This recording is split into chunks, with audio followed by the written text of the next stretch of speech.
Good morning, ladies and gentlemen. Welcome back to our weekly Parsha Shiur. Now that Pesach is over, we go back to the regular reading of the regular Parsha of the week. And of course, we're up to the Parsha of Acharei, which has technically been on pause for the past 3 weeks. But this week we read it together in Shul. And also, of course, this week is Shabbos Mevorchim. Shabbos Mevorchim Iyov. Iyov is a month of healing. And may Hashem bless us all with good health and with Hatzlocha and with all the most wonderful blessings. All right. So I'd like to start the Shiur today with a Medrash and Sefer Iyov. And from there, we'll sort of go into the Parsha, and I hope you'll see where it is that I'm coming from. So Sefer Iyov is one of the 24 Svarim of the Torah Shebechsav, written according to at least some opinions in the Gemara by Moshe Rabbeinu himself, about an individual called Iyov, or in English called Job. It is not clear if Iyov was Jewish or if Iyov was not Jewish. It's not for today's Shiur, but there's different opinions in the Gemara whether the story actually happened, or whether it's just a mashal, whether it's just a parable. There's an opinion in the Gemara that says that he actually never existed. The whole thing was just a parable. But be it as it may, there are 39 chapters in Sefer Iyov, and it is actually, in my very humble opinion, not studied sufficiently, if barely at all. And there's tremendous stuff in the Sefer. The general story, of course, you're all aware of, is that there was a man that the Torah calls Iyov, and he was, for all practical purposes, he was a tzaddik. He walked in the ways of Hashem, and he followed Hashem, and he did everything he was supposed to, and he had a beautiful life. And he had family, and he had wealth, and he was healthy, and he had children, and he had success, and everything in his life was going beautifully. Again, glossing over many of the details because I want to get to the point. The point is that Hashem really had an affinity, had a special relationship with this individual called Iyov, and it is challenged by the Satan. Satan challenges Hashem and says, Hashem, you think this Iyov character is so special.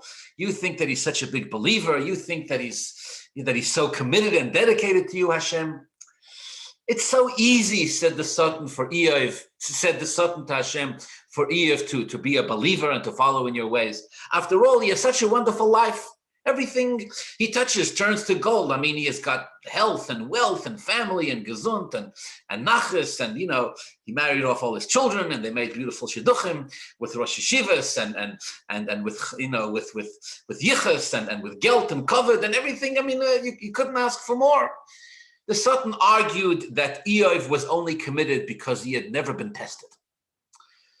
But, said the Satan to Hashem, if you were to scratch the surface, if you were to remove all of these privileges, all of these blessings from Iyov, how do you know what you would discover? And again, glossing over many details, the Ribbono Shel Olam, Hashem turns to the Satan and says, you have my green light, you can test him, you can challenge him, you can provoke him, you can throw any curveball that life has to offer at this individual. You will see, Hashem says to the Satan, he will not cave. His perseverance, his emunah, his trust and connection in me, Hashem says, won't be broken. The only thing Hashem did not allow the Satan to do was to take Iyov's life. But everything else Hashem allowed the Satan to challenge. And so the Satan does. Pretty much the Satan removes all of Iyov's blessings in life. Iyov becomes ill and suffers tremendously, suffers tremendous physical pain. Iyov loses all of his money, all of his wealth pretty much disappears overnight. His businesses, his cattle, his storehouses, everything burns down. Nothing is left over. And even Rahman al-Itzlan, may Hashem protect us, even his own family perish, and he's left alone. He's left alone, bereft of everything that he had, that life could possibly offer. Alone, without family, without possessions, without a means to support himself, without his physical health, suffering tremendous pain. Okay. Of course, as Hashem predicted, Iyov's emunah in Hashem does not waver. And for pretty much 35 chapters in Sefer Iyov, the Torah describes how Iyov's friends, he had 3 friends, they come to him, and for 35 chapters, they try to figure out why it is that all of this tzoros has befallen Iyov in his life. And they offer him all sorts of suggestions. They tell Iyov, maybe it's because you've sinned, maybe it's because you must have done something, etc., etc. And Iyov debates them for 35 chapters. Okay. Again, it's worthwhile to learn the entire Sefer Iyov in great depth, because there's so much there. But just for now, I want to focus on a medrash. The medrash is on the opening verse of the 37th chapter of Iyov. Now, the final 2 chapters, 38 and 39, Lamed Ches and Lamed Tes, are Hashem's response to Iyov. In the end, Hashem responds. If we have time, we'll talk about what it is that Hashem responds directly to Iyov. But the 37th is really the last chapter where Iyov and his friends are speaking. And the chapter begins with the words, quote, Af lezois yecher ad libi v'yitar mim koimoi. This is Iyov speaking. And Iyov says, for this, yecher ad libi, my heart trembles, my heart quakes. V'yitar mim koimoi, and jumps out of its place. About what specifically is Iyov referring to when he says, this, af lezois yecher ad libi, this made my heart tremble and jump out of its place? What is he referring to? Of course, the Torah doesn't say specifically, but when you read the Psukim, it seems obvious. Why is his heart trembling? His heart is trembling because his family's been taken away from him. His health has been taken away from him. His assets, his money's been taken away from him, and he's in terrible physical pain. But here there is, on these words, Af lezois yecher ad libi v'yitar mim koimoi, Iyov's statement that my heart is trembling and jumping out of its place. Excuse me, here there is what's called a medrash pliya. A medrash pliya means a stunning, fascinating medrash that seemingly has no explanation at all. The medrash is a tanchuma where it says, quote, Al bonov da Aharon hisnabe. Al bonov da Aharon hisnabe means that when Iyov said these words, when Iyov said, my heart trembles within me, he was prophesying about the sons of Aaron. Which 2 sons of Aaron? The sons of Aaron we read about in the beginning of this week's Parsha Acharei. Vayedaber Hashem al Moshe, the pasuk begins, Hashem spoke to Moshe, Acharei Mois Shnei b'nei Aaron, after the death of the 2 sons of Aaron, Nadav and Avihu, b'korvosam lifnei Hashem vayamusu, when they came close to Hashem and they died. It was this specifically, this story about these 2 sons of Aaron, Nadav and Avihu, who died, quote, b'korvosam lifnei Hashem, when they came too close to Hashem, and they died. It was this specifically that made Iyov's heart tremble, perhaps more so than anything else. And in typical Medrash style, there's no explanation. What is it about the 2 sons of Aaron and their story that made Iyov tremble so? The Medrash doesn't say. There is a famous explanation on this from the Chidah. I believe I've mentioned it before in these classes, which is just, it's a phenomenal explanation. I'm going to mention it briefly because I want to move on to a different explanation, which I actually never had studied before until I was preparing for this shiur. So briefly, there's a famous explanation from the Chidah. The Chidah explains it based on another medrash. The medrash says that the Jewish people were once walking in the desert. Moshe and Aaron were walking in the front. The Jewish people were walking in the back. And Nadav and Avihu, the 2 sons of Aaron, were walking in between. So if you can imagine it like a sort of hierarchy in the procession, right? Moshe and Aaron, the greatest, the Nasi, the Kohen Gadol in the front, all the Jewish people in the back. Between them, Nadav and Avihu, the sons of the Kohen Gadol, the nephews of Moshe Rabbeinu. And the Medrash says that one turned to the other. Nadav turned to Avihu and said, when are these old people, when are these Moshe and Aaron going to die? And you and I will take over. Nadav said this to Avihu. Avihu did not respond. A voice came out of heaven, concludes the Medrash, and says, not only are they not going to die and you take over from them, but actually you're going to die during their lifetime, and you're going to perish without children. So that's what the Medrash, in other words, is a punishment for their comment, for what they had said. When will these old people die and we'll take over? As a punishment for this, Hashem decreed death upon them. And that's one of the reasons why Nadav and Avihu died. Now, why did this rattle Iyov so much? Because Iyov thought to himself, wait a second. Iyov said, if this was a comment that Nadav passed, then why would death be decreed upon his brother Avihu too? Obviously, Avihu didn't say anything wrong. Only one said it. The other one didn't respond. So why is death decreed upon both of them? The answer must be because the brother didn't protest. The brother did not protest. This means that not protesting is just as bad as making the comment. When you hear something like that said, and you don't respond and say, Chas v'sholom, then you're just as guilty for the comments made as the one who said them, yes? This, explains the Chidah, rattled Iyov to no end. Why? Because the Gemara says that when Parai wanted to sentence the Jewish children to death by throwing them into the Nile River, he consulted with three advisors. Remember this? Bilam, Yisroi, and Iyov. Bilam said, go ahead, do it. Yisroi said, don't you dare. Bilam was rewarded. Yisroi was sentenced to death. He had to run away. And Iyov, what did Iyov do? When Parai asked him, when Parai consulted with him about the decree against throwing the baby boys into the Nile River, the Medrash says, Iyov was silent. Af lezois yecher ad libi, says the Medrash, when Iyov heard the story of Nadav and Avihu, how one was punished for what he had said, how one brother was punished for what he said, when will Moshe and Aaron die so we can take over? And the other brother was punished for not protesting. Iyov said, Oy Gewalt! My heart is trembling because that means that I'm being punished for me, Iyov, not protesting. When in the presence of Parai said, I'm going to throw every baby boy into the Nile River. Iyov says, and I figured my protest is not going to make any difference, right? I watched, perhaps Iyov had already watched Yisroi protest and be sentenced to death. So he said to himself, what's the purpose of protesting? He didn't say anything. He ran away or he was passive.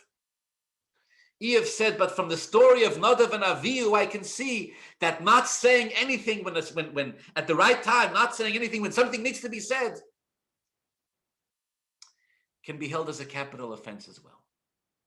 So the Chidah says it's quite a novel interpretation, but the Chidah says this is the reason why Iyov trembles when he hears the story of Nadav and Avihu, because he projects Avihu's silence and the consequence that Avihu suffered because of that onto himself and his own silence when he had been silent in the presence of Parai, who destined every Jewish child, every Jewish baby boy to be thrown into the Nile River.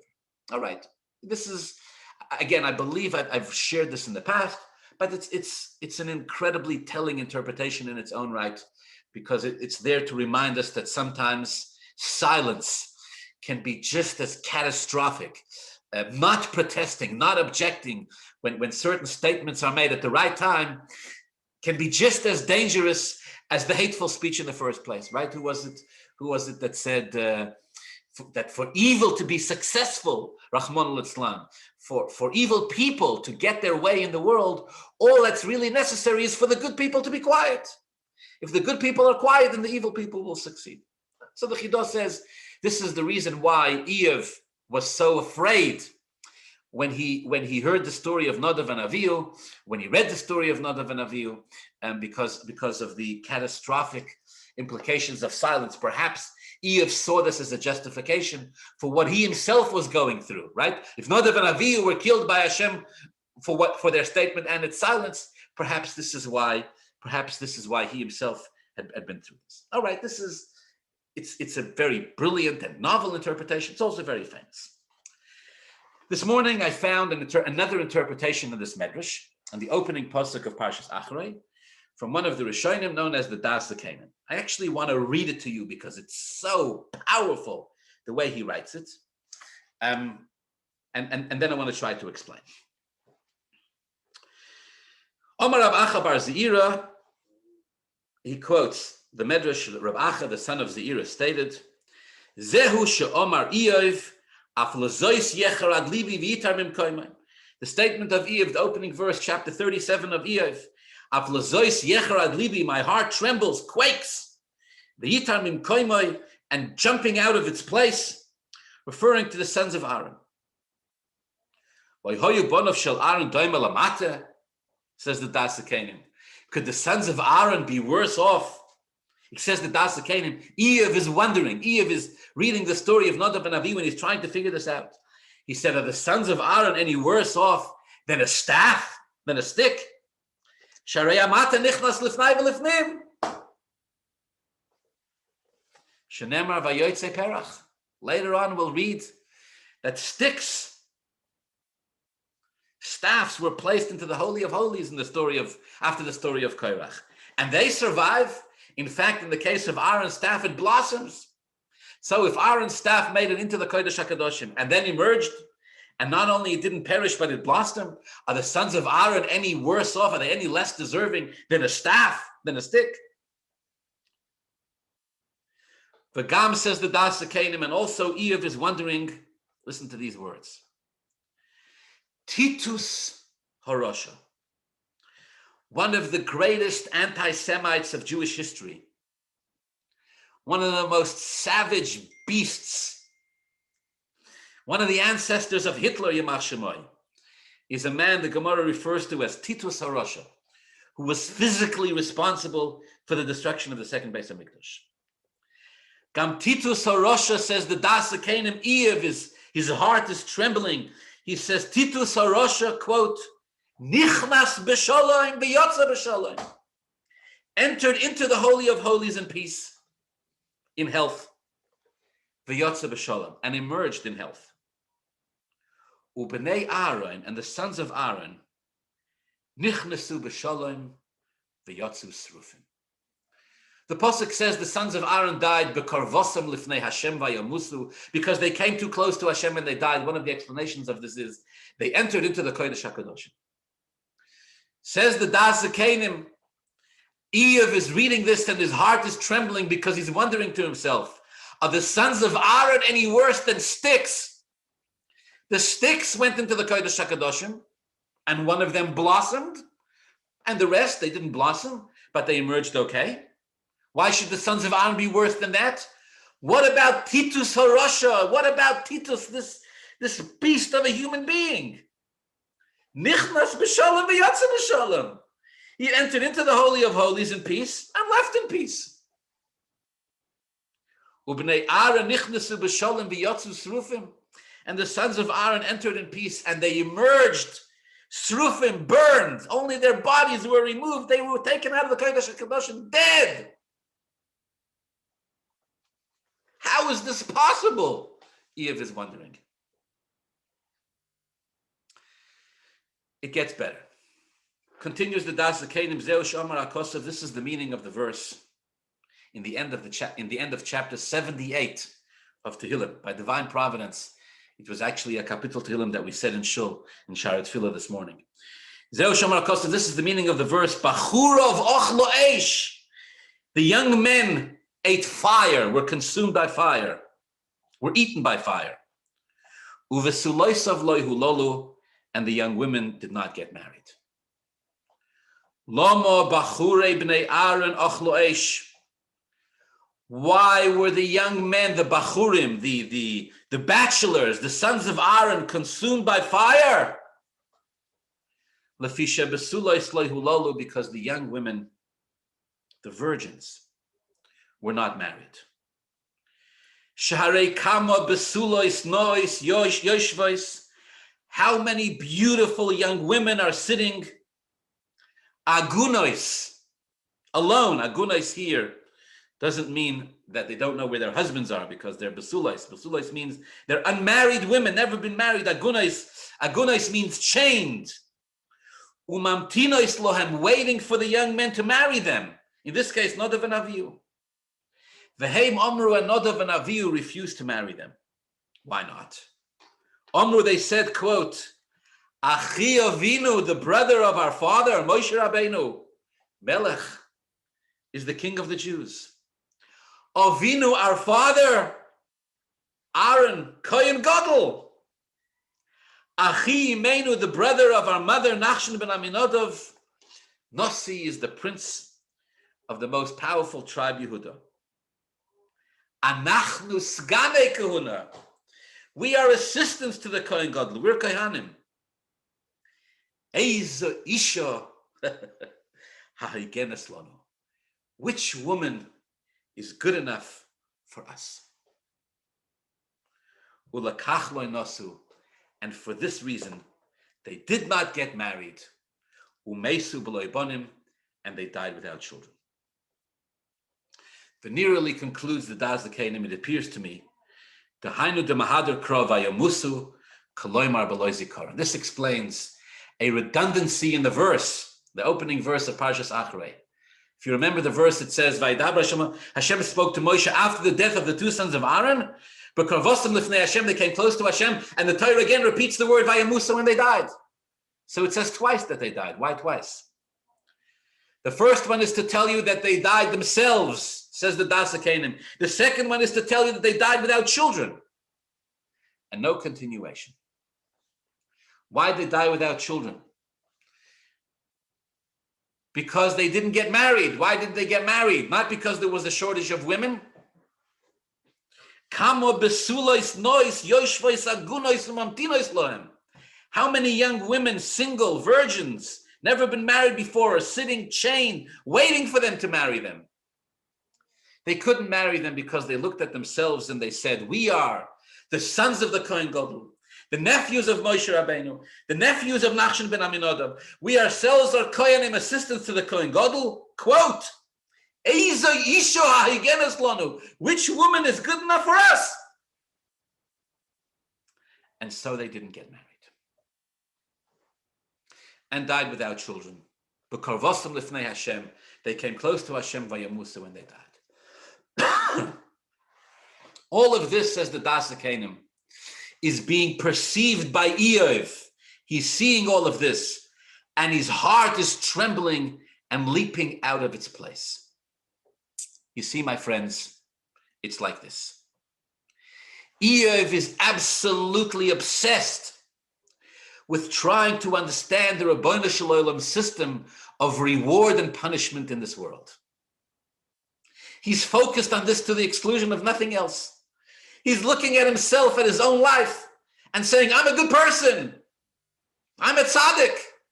I trusted in Hashem. I did everything I was supposed to. I gave my children a proper education. I did business properly. I was successful in every aspect of my life. And one day, for one unknown reason, the Rabbanu Shalom took everything away from me. And he's trying to figure this out. Why? Why is all this going on? What does it mean? How can the Rabbanu Shalom allow this to happen? Why am I, Iyov, a good person, in so much pain?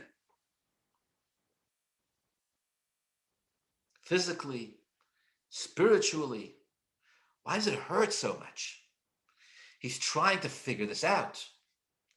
And he sees the two sons, he sees the story, he sees prophetically the story of the two sons of Aaron, and he starts to tremble. Why? Well, either because he learned that he didn't speak up when he was supposed to, or because he sees an injustice.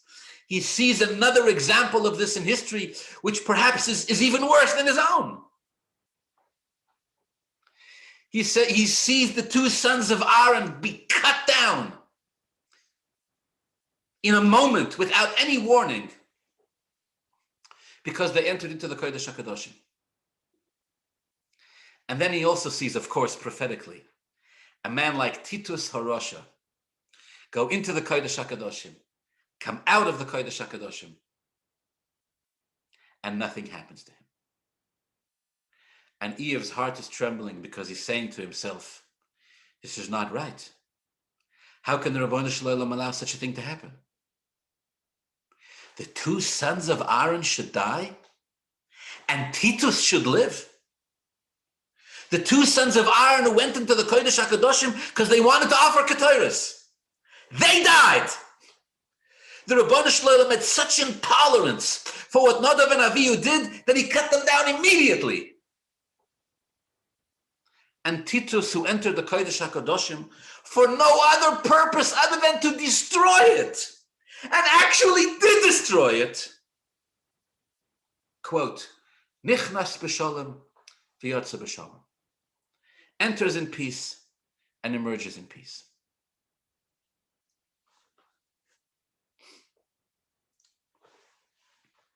He's trying to understand this, and he's not really succeeding. Doesn't make any sense.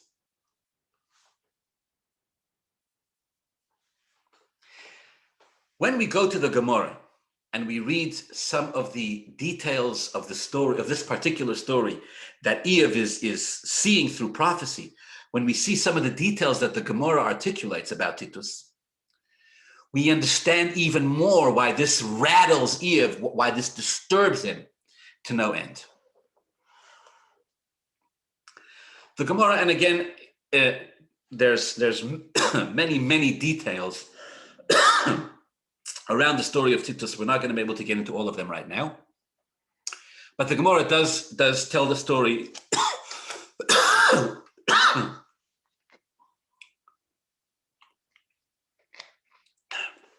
in Gemara Gittin and Hanazokin. It's actually usually a Gemara that's learned around Tisha B'Av time because it's about the Churban. And the story, again, the parts of the story that we'll highlight today are this. The Gemara says that at the time that the siege was laid around Yerushalayim, it was headed by the army general at the time, whose name was Vespasian. Rabbi Yochanan ben Zakkai was smuggled out of the city of Yerushalayim. Again, it's a whole story how he managed to get out. But Rabbi Yochanan ben Zakkai was smuggled out of the city of Yerushalayim. He was taken to Vespasian. He approached Vespasian, and he literally looked Vespasian in the face and told him, "You're going to be the emperor of Rome." He referred to him as the emperor of Rome. And as he says those words, a message comes from Rome to tell him that the emperor has died and Vespasian has been promoted to new position of emperor. Vespasian leaves to go back to Rome to assume the throne, and he employs his ambassador Titus to go and finish off the job, to destroy Yerushalayim, to destroy the Beis HaMikdash, and to send the Jewish people into Golus. All right? This part of Jewish history, probably second to the Holocaust, is one of the most bloodiest times in our people's history. Between 1 million and 1.5 million Jews are killed under the hands of Vespasian, primarily Titus. Says the Gemara, you know what he says? The Gemara, quote, "Me also." What did Titus do? Tafas zoyna biyodai. He grabbed a zoyna. He took hold of a harlot. V'nichnas lebeis kodesh HaKadoshim, and took her into the Kodesh HaKadoshim. V'hitzia Sefer Torah. He unrolled a Sefer Torah on the floor. V'over aleha avera. And on top of the Sefer Torah, in the Kodesh HaKadoshim, commits a sin with this particular Zainab. And when he was done, he stood up, he removed a sword, v'gider saporoiches, and slashed the paroiches. The paroiches, of course, is that curtain that hangs between the Kodesh HaKadoshim and the Kodesh. And as he did, the Gemara says, there was dam mevatzvetz v'yoytze. There was blood bubbling out of the paroiches in the place where he had slashed it. Ukasavar horag, the Gemara says, Ukasavar horug es atzmai. Titus Harasha thought that he had killed quote, es atzma. He thought he had killed. The Gemara says he thought he had killed himself. It doesn't mean that he thought he killed himself. He didn't think he killed himself. He thought he had stabbed the paroichas, not himself. But what it really means is that Titus thought he had killed God. But the Gemara doesn't even want to say that. So the Gemara says, Kasover haragas atzmoi. He thought he killed himself. It's a euphemistic way of saying that Titus thought he had killed God. And he removes this paroichas and he makes it into a huge, because the paroichas was very large. He makes it into a huge container and he puts into it as many of the vessels of the Beis HaMikdash as he can, the shulchan, the menorah, the mizbeach, whatever he can put into it. He ties it up, he puts it onto a ship, and he sends it back to Rome. Not before he had entered into the Kodesh HaKadoshim with a harlot and a Sefer Torah, committed a sin in the Kodesh HaKadoshim on top of a Sefer Torah, stabbed the paroichas, watched blood come out of it, and think he had killed God. Parenthetically, before Pesach, I mentioned that there is from the Beis HaLevi a mind-boggling comment on this Gemara. Unbelievable. The Beis HaLevi says, in the Haggadah, we speak of 4 sons, yes? Chacham Rasha Tam She'eni Yodeh Lishon. When it comes to the Rasha, the question the Rasha asks is Moha Avoida Zois Lachem. What's this work for you? In the Haggadah it says, quote, Ulafisha Hoitzi Es Atzmai Min HaKlal Kofar Beikar. Because the Rasha has taken himself out, he's excluded himself, right? He said, "What Moha Avoida Zois Lachem? What's this work for you? Lachem v'loy loy Ulafisha Hoitzi Es Atzmai Min HaKlal Kofar Beikar." We say that the Rasha, the Ben Rasha, has denied the very existence of Hashem. And the commentaries struggle with this. Where do you see in the Ben Rasha's question that he's denied the existence of Hashem? He asked the question in a way that was dismissive. He excluded himself. So the Beis HaLevi says, no. He says, you see here the Gemara says, Kasavar horages atzmoi. Titus thought he killed himself, but it doesn't mean he thought he killed himself. It means he thought he killed God. He thought he killed Hashem. So the Beis HaLevi says it's the same thing. The Haggadah says, Lefisha hoitzi es atzmoi. It's the same expression. It's not that the Rasha removed himself. Lefisha hoitzi es atzmoi means the Rasha removed Hashem. That's why we say the Rasha is denying the basic principles of Judaism. He's denying the very, because he's hoitzi, quote, es atzmoi. Es atzmoi means Hashem. All right. There's depth to that, but it's a beautiful connection that he makes, that the word we see, the words is atzmai, refer to Hashem. Close the parentheses. So Titus HaRasha does this sin in the Kodesh HaKadoshim, on top of a Sefer Torah, slashes the paroiches, and Iyov is given the gift of prophecy, and he sees all of this. He sees all this and his heart trembles. He says, how can this be possible? The 2 sons of Aaron who entered the Kodesh HaKadoshim to bring Torahs, but Korvosam Lifnei Hashem, all they wanted was to come close to Hashem. Trach! Their sin was so intolerable that Hashem killed them.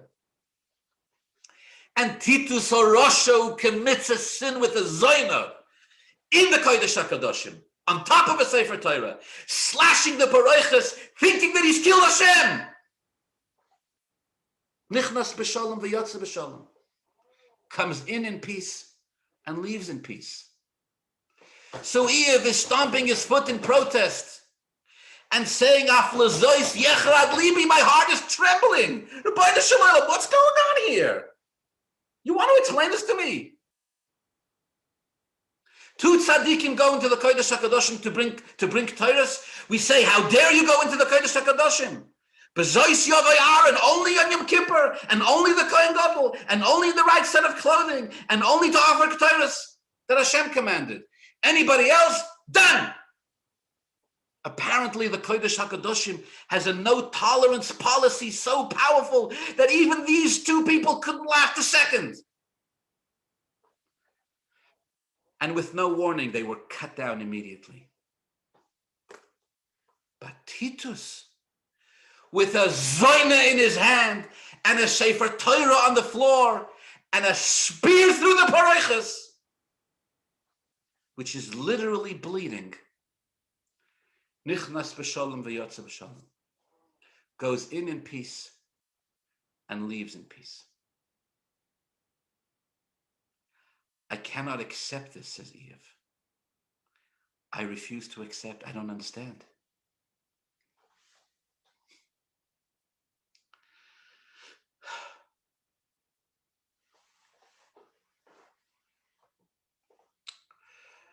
Okay. What's the answer? What's the answer? In the end, in the last two chapters of Iyov, the Ribbono Shel Olam speaks. And again, I encourage you to study it and read it on your own. But in short, the Ribbono Shel Olam tells Iyov, who do you think you are to even try to understand what I, Hashem, am doing in this world? Did you create the world? Were you there when I brought the world into being? Can you create anything in the world? Hashem says, are you surprised that a measly, punitive, limited, here today, gone tomorrow human being does not understand the ways of Hashem, right? Remember those famous words of Hashem to Moshe Rabbeinu in Gemara Menachos? Hashem says to Moshe Rabbeinu, shtoik, be quiet. This is on the highest level of divine wisdom. How can you possibly understand? How can you possibly attempt to understand? Why are you surprised when you don't understand? We don't understand Hashem's ways. And at some point, we have to accept it's intellectually honest. It's intellectually true. We have to accept that our minds are so incredibly limited. Right? You know that famous medrash, Im Yekonsu kol chachmei Mizrach v'kol chachmei Ma'arav. If all the sages from the east and the west would come together, would anybody be able to create one bug, one gnat, one mosquito? Nothing. Hashem says, so what do you want from me? Want me to explain to you everything? You cannot understand because you're a created being. And I, Hashem, am infinitely beyond you in every way. Of course, Hashem says to Iyov, understand? You're not supposed to understand. Hashem says, but I respect your commitment. Turns out your belief is real. You never denied your faith. Your commitment never wavered. Hashem says, for that I will reward you. And in the end, Iyov is healed. And he gets his physical health back, and he's able to rebuild a family, and he's able to rebuild his assets, Baruch Hashem. In that sense, the story has what we could call, on some level, a happy ending. So the first and most obvious response to Iyov, Hashem says, is, look, there's something about this that you can never understand. In fact, there's very little that you can ever understand. Okay. But the Daas Zekeinim that we're talking about today doesn't conclude there. The Daas Zekeinim says, you know something? There's another part to the story. The other part of the story is that Nadav and Avihu were punished for not getting married. Because kama besulois, nois, yoshvois, agunois, because how many of these beautiful, the Daas Zekeinim calls them beautiful single women are sitting chained. Umamtinois lem, and we're waiting for these two eligible bachelors to get married, who were stuck on their high horses. They said, we can't. Eiza isha higenes lanu. Which woman is good enough for us, they said. Nephews of Moshe, sons of Aaron, nephews of Nachshon ben Aminadav, Kohanim in their own right, assistants to the Kohen Gadol in their own right. They said, who's going to be good enough for us? And so they couldn't get married. Vayamushu, the Torah says, and therefore they died without Beloi Zikaron. They died without a memory. They died without a legacy. I think Daas Zekeinim means that Iyov sees this part as well. And Iyov is trying to understand what in heaven's name is going on here. How can Titus survive this? How can Titus survive the Kodesh HaKadoshim? And these two young men can't. Yes, perhaps they were stuck on some ego trip. They couldn't find a woman who was good enough for them with all their yichas. Does that make them worse than Titus? Iyov is sitting there trying to understand why would Hashem react this way? Okay. Now again, of course, we don't know why Hashem acts this way. We don't know Hashem's calculations, right? That's how the entire book of Iyov concludes. Hashem says, what do you think you're doing trying to rationalize this? This is beyond human comprehension. But I do believe there's a takeaway. I do believe there's something we can take away from this. Because the end of the story of Titus in the Gemara the Gemara gives it a fascinating conclusion. Wild stuff. Listen to this. In the end of the story, after Titus died a horrible death. Again, I don't want to get into all the details now. You look it up in the Gemara. Titus died a horrible death. When he was out at sea, Hashem brought a storm. And Titus challenges God, who apparently at this stage he realizes is no longer dead. He says to Hashem, you can only fight me in the sea, you can't fight me in dry land. Right? The generation of Noach, you fought in the dry land. The who was it? The Sisra, you fought, the generation of Noach, you fought with water. Sisra, you fought with water. Titus challenged Hashem. He said, Hashem, if you can take me down on dry land. All right. Hashem made the storm go away. Titus gets onto dry land. A little mosquito and a little gnat flies in through his nose and chews away at his brain for 7 years until he dies a horrible death. The Gemara says when he died, they opened his head and they found a bird, a size of a bird actually chewing away at his brain. Horrible death. Okay. All right. Then the Gemara concludes the story. Ready for this? Hold on to your seats. Unkelus bar Kloinikus bar Achose de Titus. Titus had a nephew. His nephew's name was Unkelus. Unkelus was a Ger Tzedek, most famous, of course, for the translation, the Aramaic translation he wrote on Chumash, printed in almost every single copy of Chumash. Translation of Unkelus, read by Jews every week when we study the Parsha of the week in what's called Shnai Mikra Vecho Targum, where you read the Pasuk twice and Unkelus once. Unkelus wrote this interpretation. Unkelus was a Ger Tzedek, which means he was born non-Jewish, and he converted.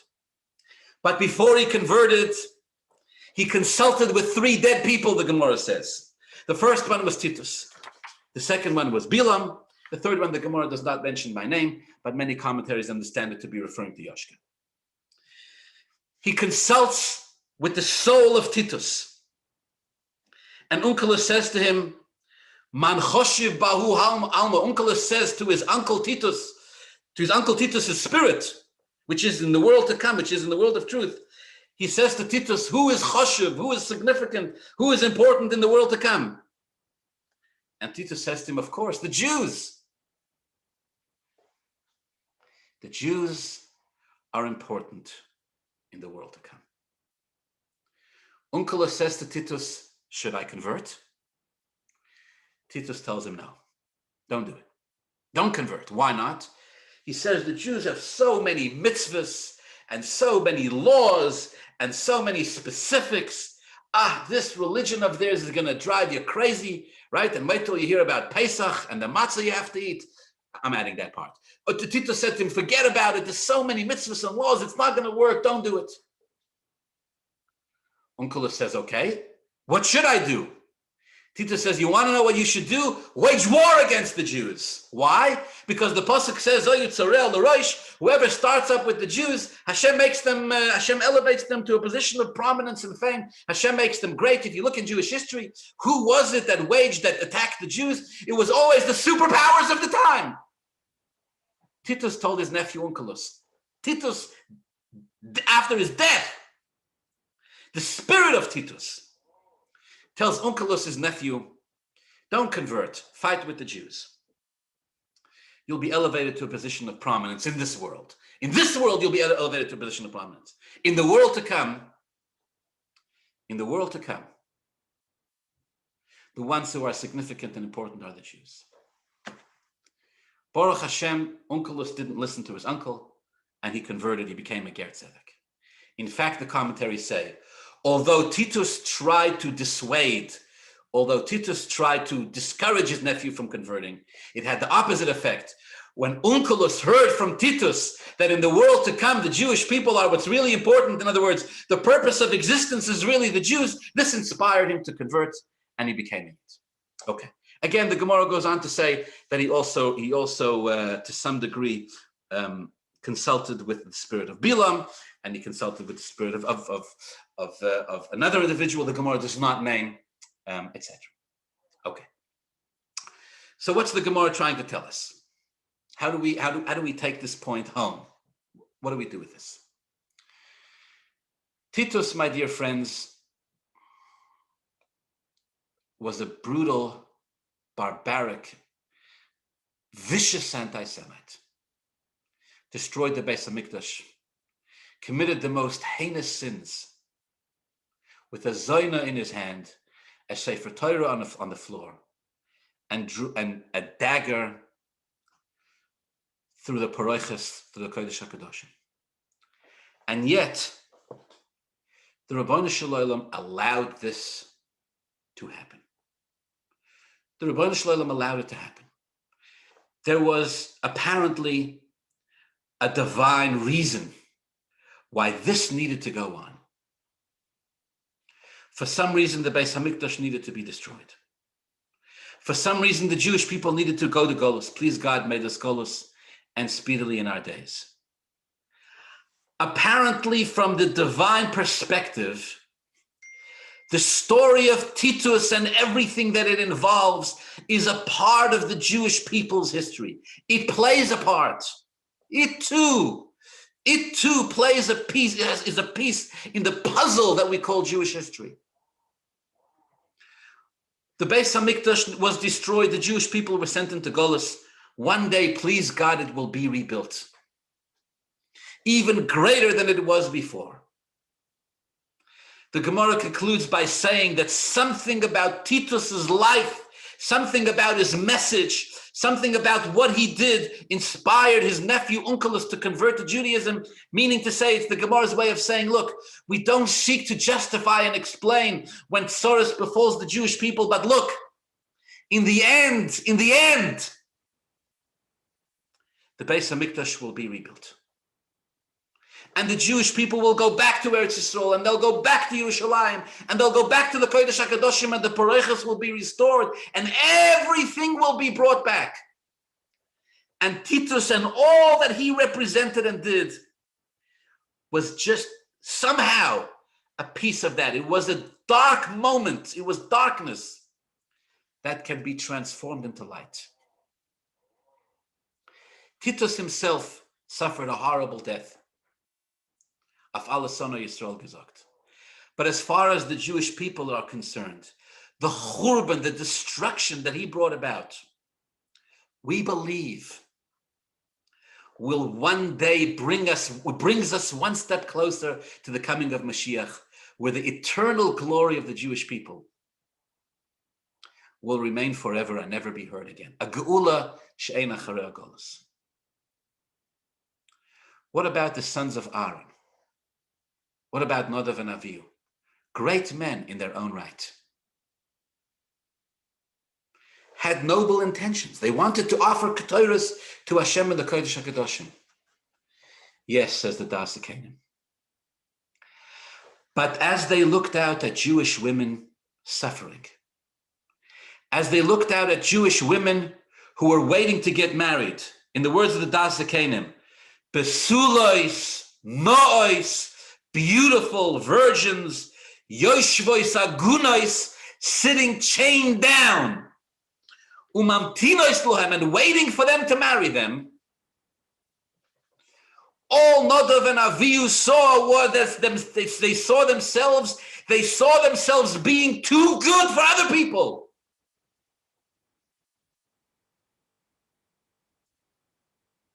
The Rabbanu Shalom said, nothing good can come from this. This is not a piece of the puzzle of Jewish history. This is not some experience of churban which will one day be transformed into some kind of geula. This is not some kind of a negative that can be transformed into a positive.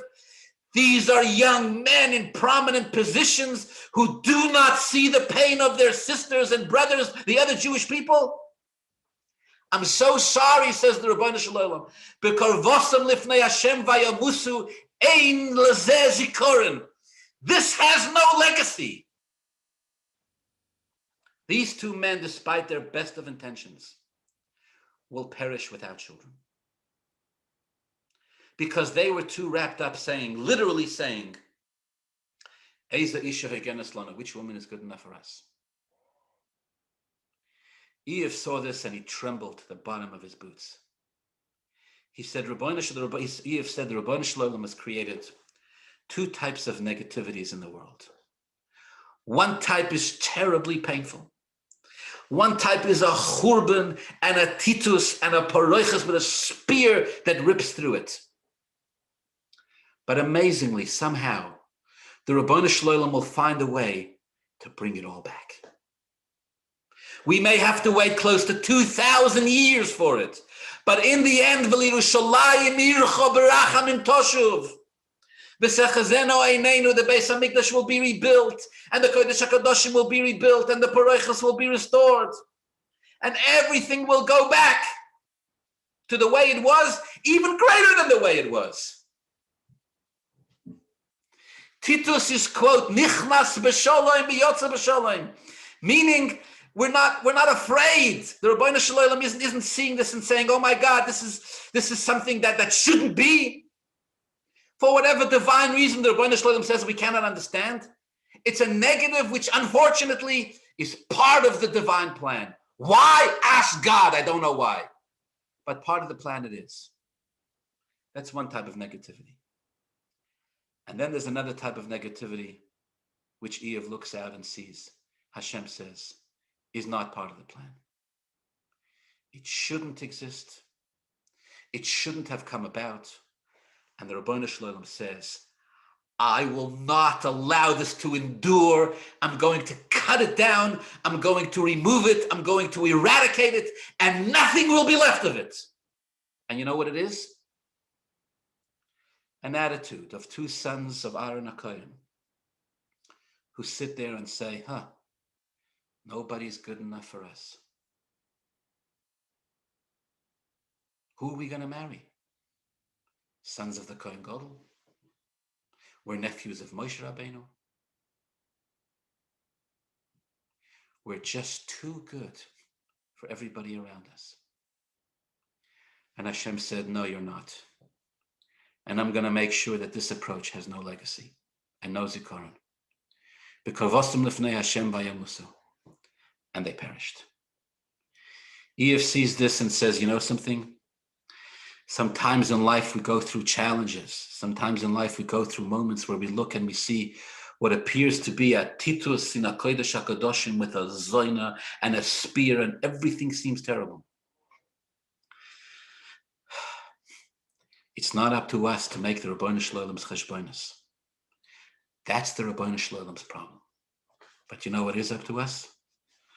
To make sure that not a single moment in our lives goes by where we become numb to the pain of besulois, nois, yoshvois, agunois, umamtinois. Beautiful single women sitting alone chained and waiting in pain for their fellow brothers and sisters to notice their plight, the shidduch crisis. Hashem says, you're so wrapped in your own ego that you cannot see someone else's pain. That type of negativity, that type of darkness has no use, Hashem says. Because Possum lifnei Hashem vayamusu b'lo zikaron. May Hashem help us that we experience no more darkness and no more pain. Please God, God knows we've been through enough. But as we go through it in our own right every day, as we face the stuff we have to face and deal with the curveballs that come our own way, that we always remember this lesson from Iyov, who compared the two, Titus and the two sons of Aaron, and said to himself, my heart trembles. Two tzaddikim couldn't see the pain of their fellow Jews. And Hashem said this should have no continuation. May we always be blessed with empathy, with space, with the ability to notice and feel what someone else is going through. And please God, the restoration, in that zechus, please God, the restoration of the third Beis HaMikdash, the coming of our righteous Mashiach, Amen.